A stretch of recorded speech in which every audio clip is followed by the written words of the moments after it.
se týká zvířat. Jako já fakt nevím, co ten člověk ví, nechápu, že pořád žije ten člověk. A je to takové zvláštní, jak jsem se ho ptal, jako, proč to děláš? Víte, co mi odpověděl? Mi odpověděl, no, víš, mě těch zvířat hrozně líto. Oni žijou v takových nelidských podmínkách a ti farmáři se k ním chovají k někomu dobytku a já prostě na trůc jako prostě to maso nevím. Říkám, tohle fakt jako divné. Je to dobytek, to nejsou lidi. A tak jsem jako zůstal v tom, jako, že tohle prostě divné. A ten druhý člověk je zase soused, který teda už asi nežije, on byl taky starší. A on byl adventista, což je jako normální církev. A tam mají pár takových zvláštností, na to zvláštnost je, že svítí sobotu. A tenhle člověk jako to dělal vlastně extrémně. On fakt jako v pátek večer, až do soboty večera, jako nedělal vůbec nic. A nejen to, že nedělal vůbec nic, on to dělal jako patřičně najevo těm lidem kolem sebe, že jsou úplně mimo, když v sobotu pracují. I ostatním křesťanům, teda, že jsme hrozně hříšní. A tak ti sousedi jako samozřejmě měli otázky na něho, protože je to divné, když v sobotu, když všichni řešou dřevo, tam před barákem, tak on prostě nic nedělá. Tak se vždycky ptali, proč to děláš, proč to v sobotu nepracuješ, jak všichni. A jeho odpověď byla, protože to v Biblii. Dobře, je to v Biblii. Když to řekl nám křesťanům, tak dobře, my věříme, že Bible je Boží slovo, tak se můžeme nějak bavit o tom. A když to řekl jako nevěřícím lidem, pro které by byla nějaká knížka z 1. století a nemají žádný vztah, tak je to prostě divné. Je to prostě zvláštní. A teď moje otázka je, jestli my jako křesťané máme žít divný život. Myslím si, že máme žít divný život. A taky si myslím, že tu naši jinakost musíme umět lidem vysvětlovat. Protože když to nebudeme umět vysvětlit, tak budeme divní. Když se nás zeptají, proč jako nemáme sex před manželstvím, a odpovíme, protože to je v Biblii, tak za prvé kecáme, protože to úplně není takhle to samé. A za druhé je to divné, ti lidi to nevěří v Biblii. Ale pokud dokážeme nějak formulovat odpověď smysluplnou, proč si vážíme manželství, proč si myslíme, že některé věci patří do manželství, proč uznáváme tuhle instituci, kterou svět neuznává, tak najednou máme nějaký názor, který můžeme lidem předat, můžeme ty lidi inspirovat, možná budeme pořád jiní, ale už něco jim předáme, co je pravda, co je smysluplné. A tak ta první polovina, první část toho mého kázání bude o tom, jak žít život, který je jiný, jak žít život, který vyvolává otázky. A ta druhá polovina bude o tom, jak tyhle otázky umět vysvětlit. Já se teda do časomíru. Ondra mě tady čekal, že nesmím přesáhnout půl hodiny, tak přečtu 2 minuty ještě k tomu. Já bych přečetl první text. Tak. Já ho přečtu s tam, mám jiný překlad. Je to z 1. Petrovi. Odhodlaně se tedy připravte ve své mysli. Buďte střízliví a celou svou naději mějte k milosti, která k vám přichází ve zjevení Ježíše Krista. Jako poslušné děti nedejte se opanovat žádostmi, které vás ovládaly předtím v době vaší nevědomosti, ale jako je svatý ten, který vás povolal, buďte i vy svatí v celém způsobu života. Vždyť je psáno, svatí buďte, nebo já jsem svatý. Jestliže vzýváte jako otce toho, kdo nestranně soudí každého podle jeho činů, bázní před ním žijte dny svého pozemského života. Víte přece, že jste z prázdnoty svého způsobu života, jak jste ji přijali od otců, nebyli vykoupeni omítelnými věcmi, stříbrem nebo zlatem, nebož předzvastnou krví Kristovou. On jako beránek bez vady a bezposkvrný byl k tomu předem vyhlédnut před stvořením světa a přišel kvůli vám na konci času. Skrze něho věřte v Boha, který ho vzkřísil z mrtvých a dal mu slávu, takže se vaše víra i naděje upíná k Bohu. Zajímavé je ten 15. 16. verš. Buďte svatý, tak jako Bůh je svatý. Pamatujete si, co znamená slovo svatý? Minulý jsem to říkal tady. Víte někdo? Svatý?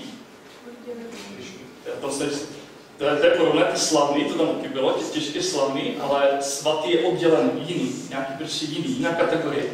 Myslím, že všichni se shodneme, že Bůh je taková jiná kategorie, je prostě úplně jiný. Ale tady se píše, tady píše, že i my máme být svatí. I my máme být jiní, jiná kategorie, úplně někdo jiný, než je tenhle svět. A k tomu znamená svatý. A k tomu nás Pán povolává. A setkávám se občas s lidma, s křesťanama, zvlášť těma, kteří jsou třeba noví a nově poznali Krista. A oni mají takovou myšlenku, nebo myslí si, že když stanou křesťany, když osobně poznají Boha, tak najednou se ten jejich život úplně změní. Najednou přestanou dělat všechny ty špatné věci, které dělali předtím. Najednou začnou úplně nový život, úplně jiný život a budou svatí, protože se to píše v Bibli. Ale potom přijdou na to, že to tak není. A nebo začnou být frustrovaní, protože zjistí, že to v jejich životě tak není. A tady se jsem vůbec křesťan, když dělám takové věci. Ale ono to tak není. Ono to nepřijde samo. Opačně. Ono to prostě nejde samo. Musíme udělat vlastní aktivní rozhodnutí, proto žít svatý život. A proto i Petr píše v tom svém dopisu velkou část věnuje tomu, jak žít svatý život. Jak apoštol Pavel v těch svých listech popisuje, jak to vypadá, že je svatý život, a ostatní to taky dělají. Protože to nejde samo. A ano, Duch svatý nám ukazuje, co je dobré a co je špatné. My to víme. My víme, co znamená žít svatý život, ale zároveň máme svobodnou vůli rozhodnout se, to dělat, anebo to nedělat. A to je to dilema, to je ten problém. Protože my sami se musíme rozhodovat, žít ten svatý život. A viděli jste někdo Pána prstenů, budu pokračovat v té animaci, co měl Peťa minule z Hobita, tak tohle z Pána prstenů, je to Gloom. A mi přijde, že každý křesťan je takový Gloom trošku. Gloom měl dvě osobnosti, takový jako schizofrenik. Měl dobrou osobnost a měl špatnou osobnost. A ta špatná ho postupně ovládala. A i každý křesťan má jako dobrou osobnost a špatnou osobnost. On na to přišel, apoštol Pavel, už v Římanům to píše. A on tomu dával takové dva termíny. Říká jako tělo, jako naše přirozenost, a duch, jako ten duchovní člověk. Duchovní člověk je to dobré, to od Pána Boha, to, co nám Duch svatý ukazuje, to, co víme, že je dobré. A ta naše přirozenost je to naše tělo, to naše materiální tělo, které má své potřeby, má své sklony, má své vášně a je také sobecké, egocentrické. A to je ta zlá osobnost. A podobně jako ten Gloom, kdo to znáte, on byl v jádru dobrý člověk, ale pak ten prsten ho postupně ovládal a dělal různé věci. Byl dráh, žral živé ryby a takové hnusné věci dělal. A pak vypadal i takhle hnusně. A právě potom ještě apoštol Pavel přichází na takovou zákonitost, že když jsou v nás ty dvě osobnosti, které se pořád bojují a pořád máme takové dilema, jestli dělat dobré nebo špatné, tak chci činit dobré, ale přesto činím špatné. Apoštol Pavel to říká, což je největší hero, prostě křesťanů, největší hrdina. A i takový člověk říká, že přestože vím, co je dobré, tak přesto dělám špatné věci. Šlo to víc my, že jo, normálně prostě lidi tady, řadoví členové majáků. Víme, co je dobré, ale přesto děláme to špatné, protože to naše tělo je slabé. Ale Petr nás vyzývá, Pán nás vyzývá, aby jsme žili svatý život. Aby jsme nežili tak, jak chce to naše tělo. A jaké je řešení toho? Jak se s tím vypořádat? Petr tam má takové jako zdánlivě jednoduché řešení. V 2. kapitole tam píše, že se nemáme nechat ovládat svými vášněmi. To není tak jednoduché. A pak tam ještě radí v 2. kapitole, odložte tedy veškerou zlovolnost a ten špatný způsob života. Jakoby říká, jakoby na nás byla nějaká bunda, ta přirozenost nám to rozhodnout a prostě to odložit pryč. A prosím vás, proto zdržíte se sobeckých vášní, které vedou boj proti duši. Prostě to máme odložit pryč. A mně se moc víc líbí příklad, který dává apoštol Pavel. On tam to popisuje tak, trošku krvavě, zase, že máme ukřižovat starého člověka. On používá takový příklad, že máme ukřižovat toho starého člověka. Víte, proč se mi to líbí? Protože ukřižování bolí. Když si spletnete tu bundu, tak to jako nevyjadřuje tu bolest. Ale to, když si představíte, že ukřižujete své vášně, to znamená, že to hrozně bolí někdy. Když máte v pondělí na Havanu, tak to prostě bolí. Můžete dělat tolik jiných věcí, ale vy jdete tam a to bolí. Vy víte, že to je dobré, a to vaše tělo chce úplně něco jiného. Já jsem se s Míšou rozhodl, že budeme chodit na klub někdy. A teď si se nedávno bavil se Stanislavovým a jsme se shodli, že to opravdu fyzicky bolí. Jako jít v pátek večer na klub. S nima. No. To prostě člověk je unavený z toho týdne a to tělo potřebuje jít někam na pivo, nebo se dělat na seriál. Ale rozhodně nepotřebuje jít na pivo. A my víme, že to je dobré, my to máme rádi, ale dnes mám v pátek večer. A když jsem to řekl kolegovi, jak kdy trávím jako pátky večery, tak si ti kolem čemu říkal, jako, proč to děláš? Slušný člověk v pátek večer do hospody odpočívá. A ne jako nedělat další aktivity. A nechápu, proč to dělám. Já jsem když jsem byl ještě student, tak jsem jezdil z Brna na Vsetín a jednou jsem nestíhal a nestačil jsem si koupit lístek na vlak, tak jsem sedl do vlaku a čekal jsem, že přijde průvodčí a koupím si ho tam.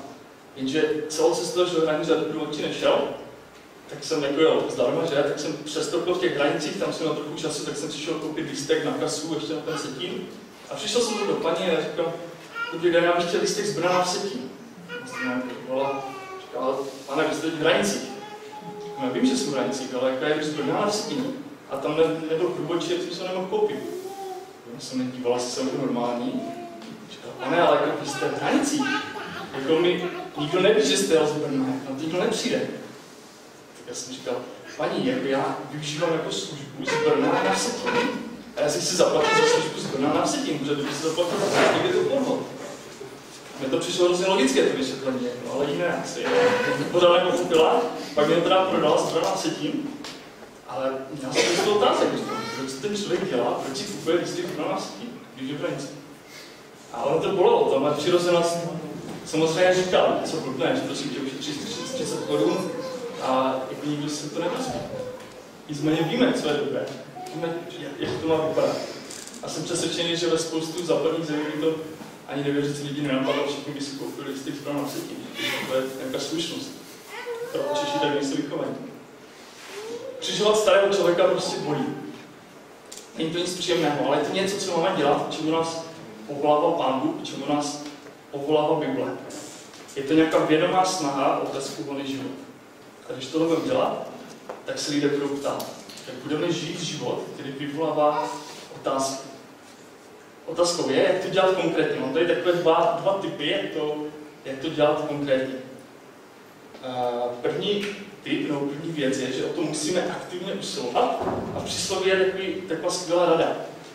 Chytrý vidí nebezpečí a kryje se, když to prostoduší půjdou dál a doplatí na to. Slyšel jsem takový příběh, jeden kamarád mi o tom říkal, že jeho kamarád má malého syna, nebo měl, to bylo dávno, a ten malý syn měl takový zlozvyk, že vždycky, když šel na záchod, tak se hrozně začal nudit po chvíli. A jediná hračka, která tam byla, byl toaletní papír. Tak on si s tím hrál a vždycky celé rozmotal. A pak ho rodiče za to spadli a řekli, že tohle nemůže dělat, nemůže rozmotovat toaletní papír na záchodě. A ten malý kluk vždycky, když tam šel, když věděl, že to má dělat, tak ta jeho přirozenost byla natolik silná, že vždycky jako se s tím hrál a vždycky to rozmotal. A potom jednou ten jeho otec šel kolem a teď viděl, že před těma zachodovými dveřma stojí rulička toaletního papíru. Tak si říkal, co to má znamenat? Tak se šel zeptat, jako, proč je ten toaleťák jako na chodbě? On říkal, no víš, tati, já vždycky, když tam sedím, tak mám tak silné pokušení ten papír rozmotat, že jsem si řekl, že když tu ruličku jako předtím, než si sednu, dám ven, tak mě to nebude pokoušet. To je geniální. Je to úsměvné, ale je to geniální. Kdybychom tohle dokázali dělat jako ve svých životech a ve všech těch oblastech, kde máme problémy, tak je to geniální. Kdyby všechny stránky, na které klikneš, se zaslaly e-mailem tvým manželce. To by si zrozumyslel, ten budeš říkat, že? A takový software existuje, takže doufám, že to je tvoje manželka, aby ti to řekl.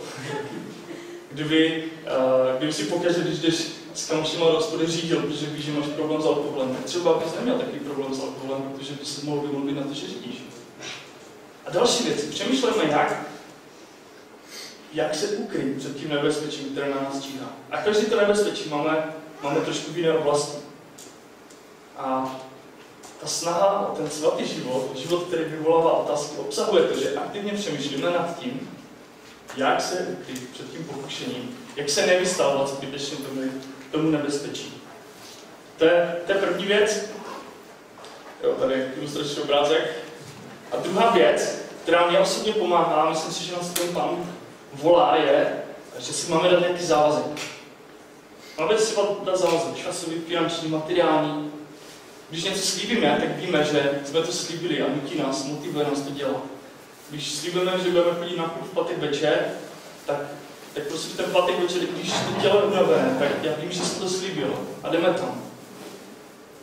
Když víme, že se zavažeme dávat nějaké finance třeba doma nebo na nějaký projekt, tak víme, že to prostě budeme dělat, protože jsme to slíbili. Já jsem před několika lety začal studovat teologickou školu. A to není úplně taková legrace, to znamená, že musím minimálně 2krát za rok jet na týden někam do Vídně nebo do Brna. A když pracuju u toho normálně ve firmě, tak si musím na to vzít 2 týdny dovolené. A kdyby si nedal ten závazek, kdybych něco nepodepsal, něco neslíbil, kdybych neměl pár lidí, kteří se za mě modlí a připomínají mi to, tak já bych to už tolikrát vzdal tohle. Ale díky tomu, že jsem dal nějaký závazek, tak můžu tu školu studovat dál. A lidi se ptají, moji kolegové se ptají, proč to děláš? Proč radši nejedeš s ženou na dovolenou? To je spoustu času a spoustu dní. Navíc jako pracuješ úplně v jiném oboru, prostě budeš teologii, když jsi studoval aspoň business. A díky tomu, že studuju tu školu, jsem mohl mít už plno rozhovorů o Pánu Bohu. Já jsem jim mohl říct, čemu věřím, proč tomu věřím. Protože žiju nějaký život, který vyvolával otázky. Nebo aspoň v téhle oblasti. Dělal jsem něco, co ty lidi nechápou a ptají se. A jen to můžu vysvětlit. A teď se dostávám k té druhé části. Ta druhá část je, jak máme odpovídat na otázky těch lidí. Když se ptají, co je to odpovědí? Co je to odpovědí? V 3. kapitole, v 8. verši, tam Petr píše, že máme být připraveni dát odpověď každému, kdo se zeptá na důvod naděje, kterou máme. Petr tam hodně píše o tom, že máme naději. Ale co je tou nadějí? Na co máme naději? Máme naději na věčný život. Na věčný život s Bohem. Ne na ten současný život, ale na věčný život. A to je ten důvod, proč jsme jiní. Proč máme být jiní? Protože už naším smyslem života nebude to, že máme peníze, že máme kariéru, že máme vzdělání, že máme skvělé tělo. Už nemusíme žít pro tyhle věci, jako lidi ve světě. Samozřejmě, že budeme chodit do práce, budeme se snažit být dobří a můžeme chodit do posilovny jako Beďa. Ale není to smysl našeho života. Není to nějakým motorem naším. Náš smysl života je v tom, že máme věčné hodnoty, že máme věčný život. A to má být naše odpověď. A pokud žijeme život jiný a lidi se ptají, tak tohle máme odpovědět, že máme věčný život, že máme naději na věčný život. To je přirozená naše evangelizace. Ale občas aspoň já tohle nedělám. Já si občas říkám, to je úplně šílené. Když jako někomu řeknu, že jako mám naději na věčný život, tak se mi vysmějí. Tomu nemůžu uvěřit nikdo. A tak se to snažím zakrýt a říkám, no víš, jako na tom majáku je to úplně super. My jsme taková komunita dobrá, my tady máme naději, my spolu grillujeme, my děláme skvělé kluby, my děláme kempy a o tom to je vlastně. A tak to jako zamaskuju a jako neřeknu, o čem to skutečně je. Nevím, jestli se tam taky někdy stává. Mě to někdy tak láká, tak jako zaobali za ty věci, které jsou nad tím.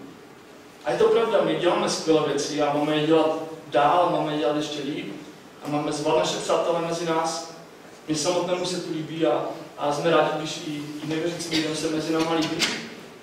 Ale problém je v tom, že tyhle věci nemůžou lidi uspokojit.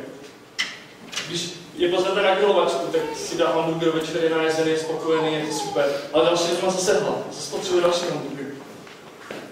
Když ho pozvete na kemp, tak je to skvělý týden. Má skvělé zážitky, 14 dní to ještě žije, ale za 14 dní potřebuje další zážitek. A ještě silnější zážitek. Když si koupíte nový iPhone, tak jste z toho nadšení a naplňuje vás to. A za 2 měsíce potřebujete ještě lepší iPhone. To jsou věci, které jsou dobré, ale v těch věcech není žádný naděje. Protože ty věci jsou pomíjivé. I když jsou dobré. I vztahy jsou pomíjivé.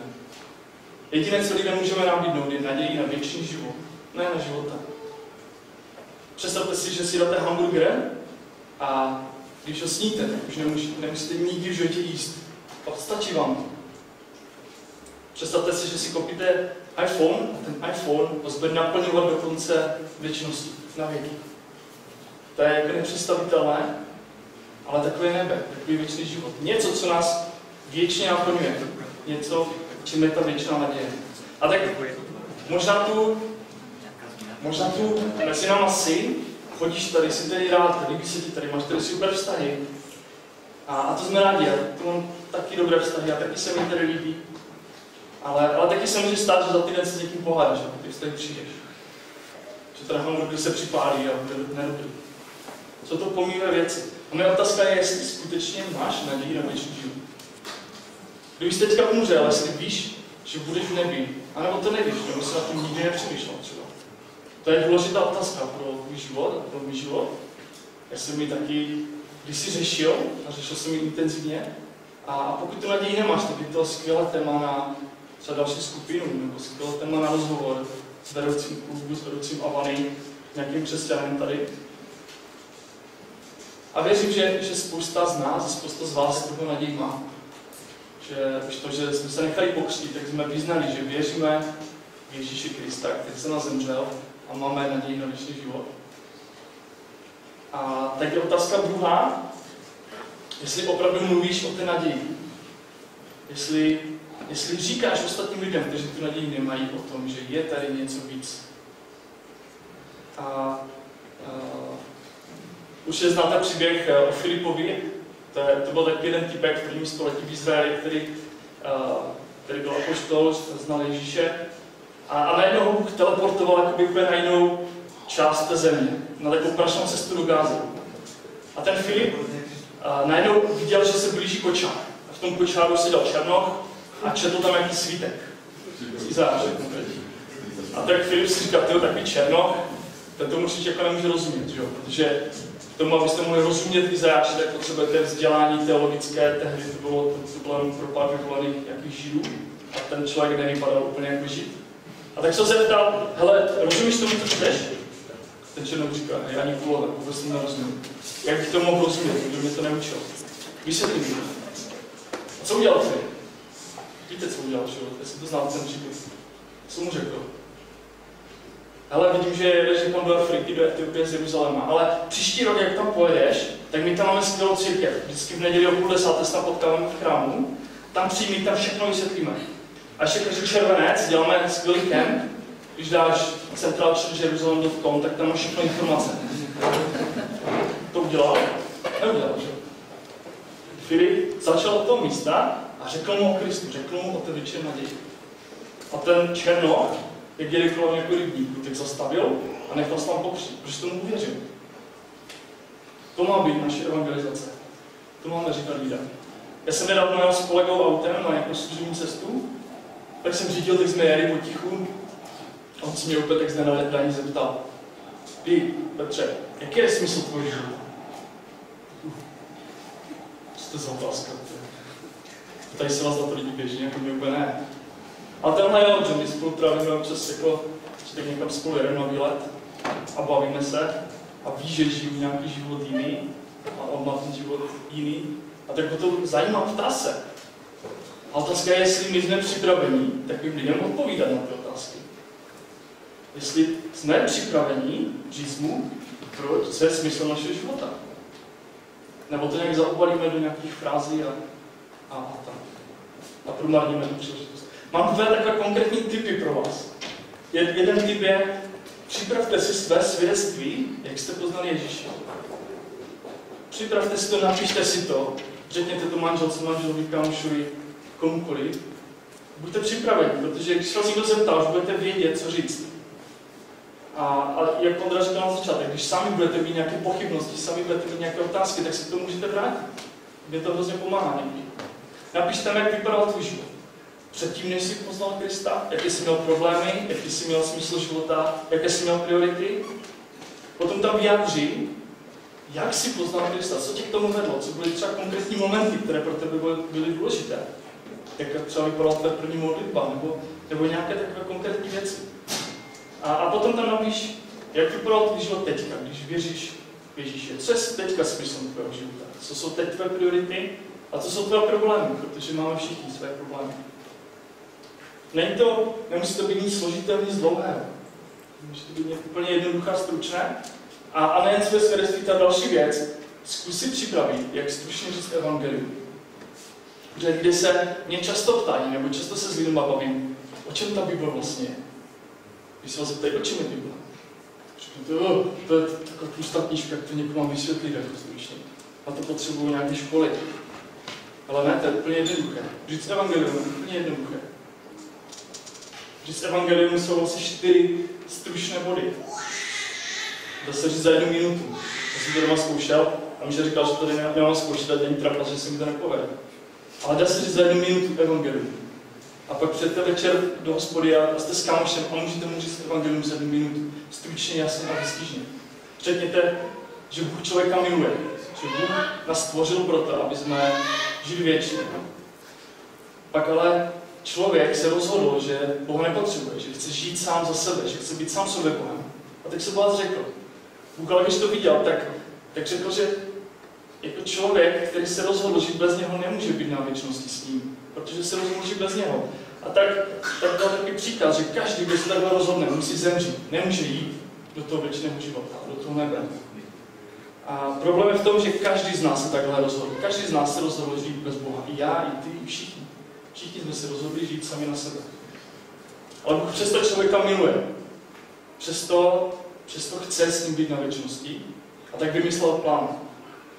Řekl, že za každé rozhodnutí, každý čin, kdy člověk chce být bez Boha, někdo zemře místo něho. A kdo to je? Někdo, kdo nikdy se takhle nerozhodl. Kdo nikdy neudělal nic špatného. Kdo nikdy se nerozhodl žít bez Boha. Jeho vlastní syn Ježíš. A Ježíš zemřel za mě a za tebe, odstoupil ten trest, který jsme měli být my, a my tak můžeme mít přístup do věčnosti. A to je smysl celé Bible, celé naší víry, celé té naší naděje. Že díky tomu, že někdo, jako Ježíš, zemřel za mě a za tebe, můžeme mít věčný život. Pokud to přijmeme, pokud osobně přijmeme do svého života.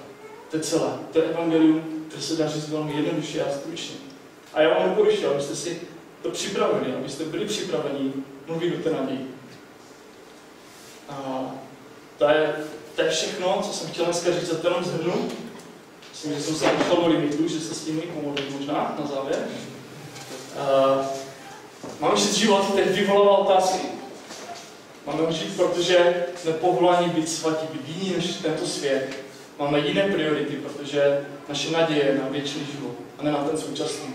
Nejde to ale samo, chce to naši snahu, ta snaha bolí, není příjemná. Znamená to, že budeme úmyslně aktivně bojovat proti pokušení, ukrývat se před ním. A taky to znamená, že si třeba dáme nějaký závazek, že to myslíme vážně. Další věc je, že máme být připraveni odpovídat otázky, které lidi mají na nás. A k tomu hodně pomůže, když si sepíšeš své svědectví a když si připravíš, jak srozumitelně říct evangelium. To pro začátek úplně stačí. Samozřejmě spoustu dalších otázek, na které se dá odpovídat, na které se lidi ptají, ale to už jsme si říkali minule, že máme znát Biblii a kulturu a tak dále. Takže to je všechno, já se pomodlím na závěr. Pane Bože, tak děkuji ti za to, že jsi svatý, že jsi jiný, že jsi oddělený. Děkuji za to, že jsi nás, hříšné lidi, špatné lidi, povolal k tomu, aby jsme byli s tebou na věčnosti. Tak děkuji za to, že i mě si takhle povolal, že i já jsem tě o sobě mohl poznat. Prosím tě za každého, kdo tebe ještě neznal osobně, co tady sedí, aby to mohl udělat, aby se z ní dal poznat v životě. Prosím tě, Pane, že za nás, kteří máme tu naději na věčný život, aby jsme to dokázali srozumitelně předávat lidem kolem nás, aby viděli, že víra má smysl, že to není jenom nějaká tradice, kultura, přežitek, ale že to je něco, co je pravda, co má smysl a co zachraňuje naše životy a dává smysl našim životům. Amen.